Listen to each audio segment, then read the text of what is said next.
warm welcome to all our honored guests this morning, the film industry. I think we are honored by your attendance, that you've taken the time to not only give us your ear this morning, but I think also to give us your feedback and input into our work, which we value quite greatly. I think before I start, just to take you through a few of the initiatives that we are going to be embarking on in the next 3 to 5 years. I think it is critical for me to just mention this one thing, that the NFVF, the National Film and Video Foundation, is a creature of statute. It is an institution that is established in terms of an Act of Parliament, and to be specific, I think it's Act 73 of 1997. I hope I'm correct. I read my induction papers very well. It is, it's an organization, as I said, which is established by law. It is not a social club, it is not a charity organization, and it is not certainly a private entity. It does what it does, and a whole lot more that it still has to do. Not necessarily because, a small group of individuals sit around the room and decide what tickles their fancy, but we do what we do because we are mandated and authorized to do what we do in terms of an Act of Parliament. And so, we take our duties and responsibilities quite seriously, because failure to do that, certainly myself as the accounting officer and the rest of the council, would be in breach of their fiduciary duties, and that is something that neither of us wish to do. The NFVF as an organization, was established by this act in order to spearhead the development and growth of the film industry. This responsibility, as I said, it is in fact quite a privilege, really, certainly speaking for myself personally, to be in the space that I'm in, to be leading an organization that is mandated with such a big task. It is a privilege, but also it comes with a string of responsibilities. And it is not always a bed of roses. As you know, one of the hazards of the job of being a funding institution is that you're not always going to be in the good books, of everybody at all times. And that is something that we have come to terms with. But I think it's important to just assure everyone that, we do what we do, giving it our best shot, and we have the best intentions, and the best interests of the film industry as a whole at heart. And sometimes it may not appear so, perhaps if you're an individual who has a particular individual issue, but certainly as an organization, we're always looking at the industry as a whole and doing what we do for the benefit of the industry. And over the last, say, 12, 13 years since NFVF has been established, I think it has really done some fantastic work. Solid foundation has been laid for the film industry from the policy and the legislative framework point of view, for funding opportunities that are available not only from the NFVF, but the funding opportunities that NFVF has been able to unlock and to lobby and to make sure that they're available, whether it's from the IDCs or DTI incentives, or even from the tax incentives as well. So the funding opportunities, I would say, have come a long way in the past couple of years, courtesy of, I think, the work that the NFVF has done to date. And also not to mention even the global positioning of the South African film industry over the last couple of years. So even in the midst of there being areas of improvement and things that can be done better, the NFVF, in my view, is well poised to break new ground into the next 10 to 15 years and beyond. And the oncoming years at the NFVF, in my view and my commitment, will be characterized by a couple of values. The first one being leadership, and it will be characterized by accountability. It will be characterized by efficiency. It will be characterized by diversity as well as partnerships. Those are the key drivers that are going to drive everything that we do going forward. And as you may know, from 2011, I think our government once again reinforced its commitment to the film industry, and particularly its confidence to the NFVF as an institution to drive the development in the film industry by increasing the allocation that it gives to the NFVF, which it gives for the benefit of the industry. And the NFVF undertakes to use this additional allocation in a way that ensures visible difference in the industry. We want to, embark on initiatives that are going to see perhaps, different parts of the film value chain or various sectors of the film industry benefiting that perhaps they would otherwise have not benefited before. And so I will just highlight some of the initiatives that we have in place in order to give effect to these ideals. But even before I go to those specific programs, I think the one major initiative, just to let the industry know that it's something that we are embarking on, I think relates to even ourselves. It relates to the internal operations within the NFVF. We have, started an ongoing process of introspection, of reviewing and considering critically how we do what we do and how we can do it better. Considering the mandate that is upon our shoulders, but also the funds that we have available at our disposal, and more importantly, the expectations from the different stakeholders that we serve.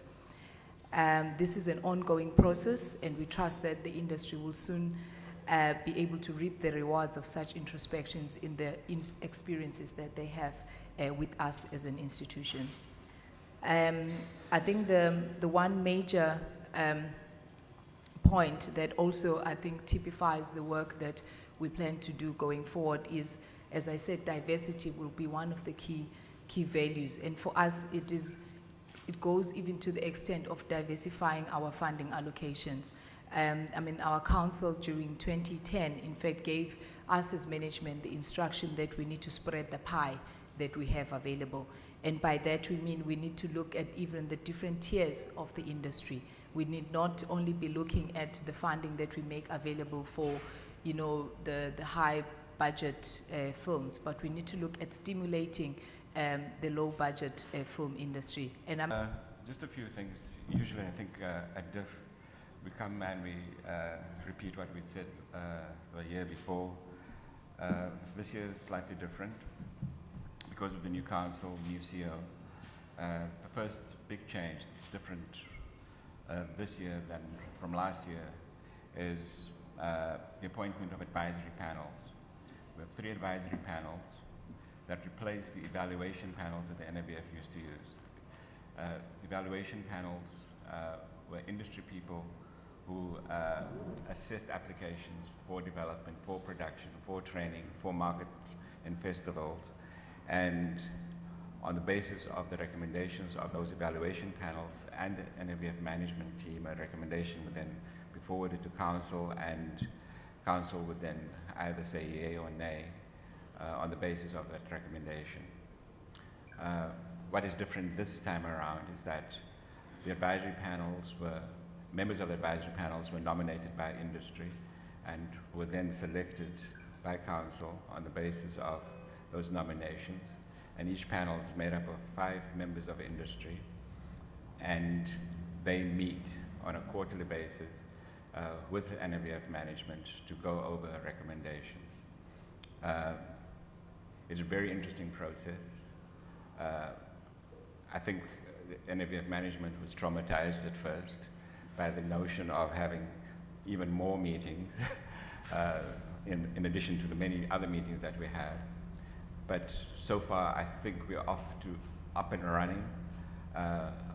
Industry panel members are people that most of the industry know. They bring a lot of experience and a lot of interesting debate.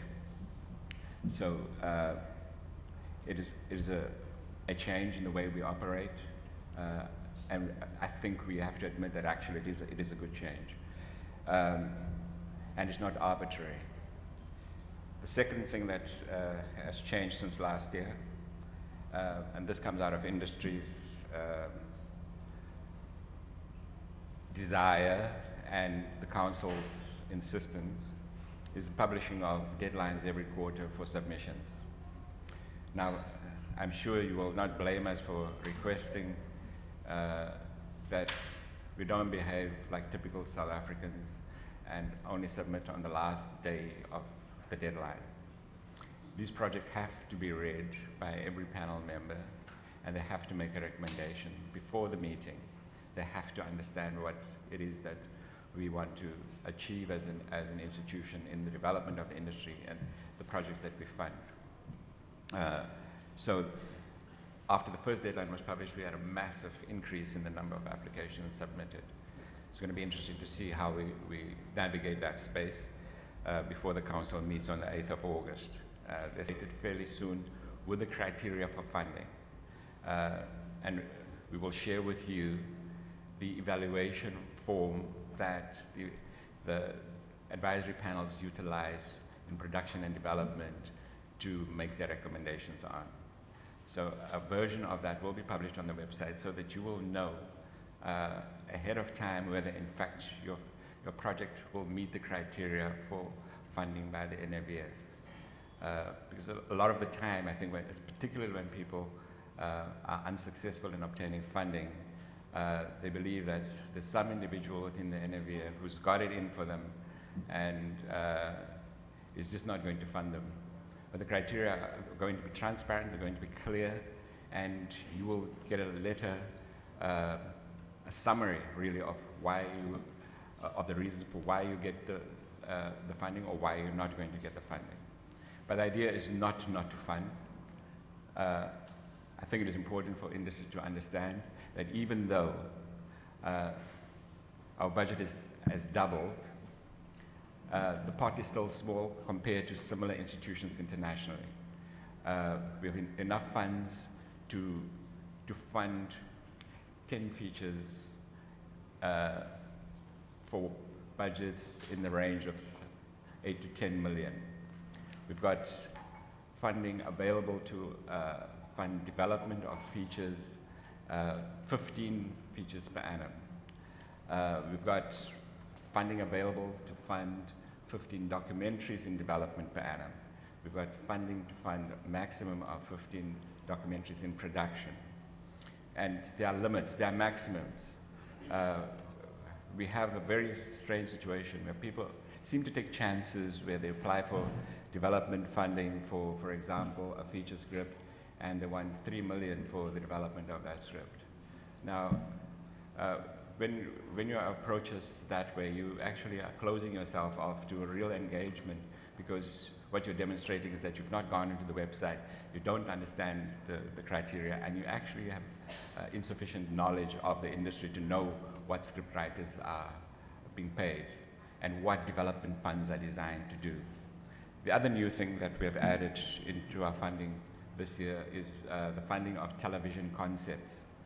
And please, people, this is not about funding or closing the gap created by the crisis at the SABC. This is the funding of international television concepts. In other words, there have to be concepts that can work in the international market or has the potential to create remake rights in another country. A good example when it comes to drama would be Homeland, which was actually an Israeli series, which was then sold to the US, the remake rights. The other is The Killing, which was a Swedish project, and the remake rights was sold to the US. So we're talking about high-level intellectual property that is being created in that television concept. So we will fund the development of a concept which would include perhaps an episode. It could be reality television that is unique, that we believe will resonate in the international market. So the funding would be around the packaging of that project so that you can take it to market. The writing of outlines for the series, the shooting of a promo or a pilot, but there's a maximum, and you need to be very clear about what you want to achieve when you actually apply for that funding. So it's not for the development of local drama series because you've not been successful at the SABC. This is a whole new way of looking at the industry. It's actually about saying to industry, look beyond our borders, look at the international marketplace for possible value that you can create in intellectual property that you can trade on the international marketplace. As most of you would know, we signed a co-production treaty with Ireland in May during Cannes. However, that treaty is not in effect yet, as it's still being ratified by the Parliament of Ireland. As soon as we are notified, and then we'll make an announcement. And in terms of activity, so far we have received about 8 applications, and we are looking for applications as well, and there are no deadlines. You can submit any time of the year, as long as we are ready. Mr. B, Bonginhlanhla Ncube. My question is probably directed to everybody at NFVF. And filmmaking in South Africa has probably a common fault, or a common problem, or a common challenge, if I can put it, which is that of our audience. I've heard the updates, but I really didn't hear anything related to creating an audience for film in South Africa, because as long as, if we don't focus on that, I don't believe that we're going to survive that long, because eventually we need to get to a point where the films that we make manage to make enough money back. And yeah, so my question basically is directed at audience creation. Anything that you have got up your sleeves to help us with that? Thanks for that. I think obviously it's very important, and in fact, I mean, as the NFVF, I mean, we also appreciate and are quite passionate about making sure that our content, you know, has the space to be consumed here at home, you know, as much as possible, even before we, you know, we say that we can take it to the rest of the world. My personal view, and I think the view of the NFVF, is that to a large extent, the audience is there if we, you know, write appropriately for that audience. But we've got obviously the challenge with regards to the exhibition platforms. And we are involved in quite a few initiatives in order to try and address that. I mean, one interesting one is that obviously before even the end of this financial year, we would have awarded financial assistance to projects that are aimed to put up, run, you know, and manage cinema facilities in underserviced areas around South Africa. That call actually is also something that is going to be going out during the month of August and September, where we are calling for people to partner with us in terms of taking cinema experiences to the people out into other areas beyond, you know, the few that we have. But as you'll appreciate, that in itself is a project that requires quite a lot of capital injection. So as much as we do that, I think I would also like to call on the industry to themselves also come up with creative ways of getting their content to their audience. Whether it's coming up with ways of, you know, direct to DVD, or I mean, I think we really need to be quite creative and draw on different kind of opportunities, as opposed to simply relying on the traditional ways of doing things. Because as much as we are committed to that project of taking cinemas to underserviced areas, but perhaps it is a project that you will only see the difference of, you know, in a couple of years down the line. But in the meantime, we've got existing platforms that perhaps we can sweat a lot more as the film industry. As council, we sat down and the first month, the number of complaints that we got were just surprising. We sat down, looked at those complaints, and started to say, actually, what is our mandate? We looked at what the Act wants us to do, which is development, and build the industry. And then we say, with the little money that we have, unfortunately, we don't have the luxury of funding. With the little money that we have, where can we put emphasis? That's when we came with the cone and say, the biggest chunk of our funding is going to go to emerging filmmakers, is going to go to women, is going to go to youth, and at the end is those that have been in the industry, that have been making films before. So that then we get these ones that were outside before to also play in this space. And we then said to, I know that people have been giving the team there a lot of punches. We looked at what is the Act providing so that staff should not get all these other punches. We established the advisory panels. The panels are chaired by a council member. Now, they don't have any say anymore of who gets funding, because we've got panels that come from the industry and chaired by the council. Therefore, if your application is being rejected, it has nothing to do with staff. It has to do with the panel. But you still have the opportunity to say, I'm not happy. Then you write to us. Like I'm receiving, the day after the rejection, my emails just start bouncing because people are saying, I want reasons. But then we go and investigate what happened, and then we will give you feedback. Now, I think let us work together, but we will definitely reject most of the requests. Some of them will reject because we don't have money. But I think let us, if you have any other ways of assisting, we're also open to advice. We're also open to advice, but we as council have the mandate to deliver. We've signed a contract with the minister in terms of what we can deliver, and we can only do that through them because we are not an implementing agency. Now, I think that's the number one. Number two, with regards to Botswana, I think sitting where I'm sitting, I think the only thing that we can do maybe is to engage the High Commission here. Is as council engage the High Commission and say to the High Commission, can they establish a body like NVF? You don't need a lobby. I mean, I think sometimes we tend to want to work like NGOs. Let us go to the High Commission and say, can you as a country establish a body like this? We will provide the expertise and we will send a team to assist them to establish that. We're not a big brother in the continent, and I think that is critical because as NVF, they cannot go anywhere. They are just like any other department. The political head of NVF is the Minister of Arts and Culture. Treaties are signed at political level. Once a treaty is signed, then we are able to say, can we look at corporate? But without a treaty, there's nothing we can do. At the continent, our act also wants us to work closely with the continent.